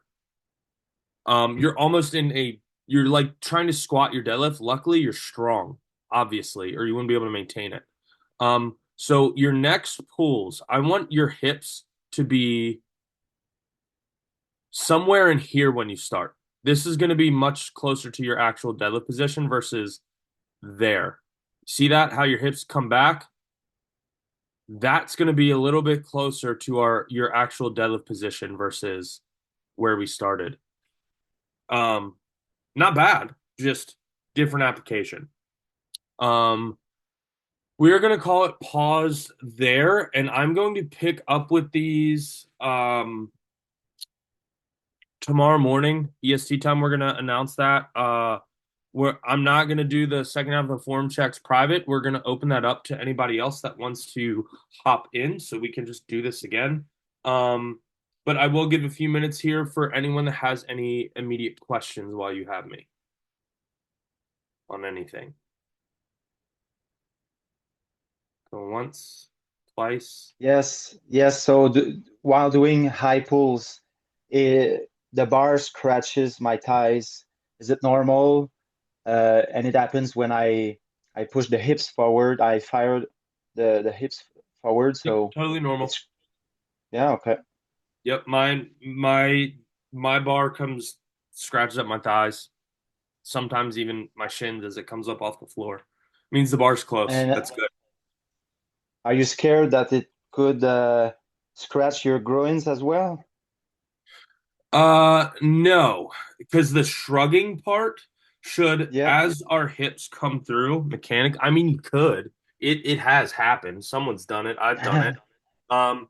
As our hips come through on the high pull. So remember how I was saying our hand width is slightly higher or wider on the high pulls in the clean position versus a deadlift. Yeah. So the reason for that is if you take a PVC pipe and you go here and you just shrug, it should come across the top of that pelvis above all the important junk. Okay. Right in this position. So when we go into that high pull position, as we come through, if our hips do connect, it's going to be above that position. So the reason why we're wider here is not just for that, but in that high pull position, being in this wider position allows us to open up that chest and upper back and finish, because the high pull is part of a clean, right? It fundamentally teaches us how to build that momentum for a full clean to where we catch it.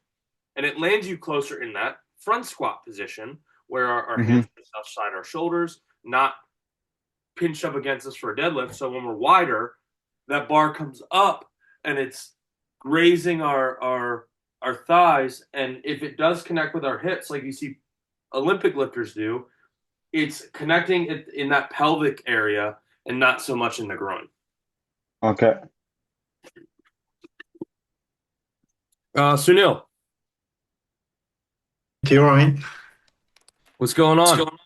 Yeah, I'm fine, thank you. I just have a question in regards, so when I'm doing sets and it says you start with 10 reps, then 8, then 6, then 4, do I start with the lower weight and work up? Yeah, okay. I did think so, but I thought when you see a pyramid like that, yeah, or a ladder, whatever you want to call it, when the reps get lower, that's your sign to increase weight. Okay. Right. Great.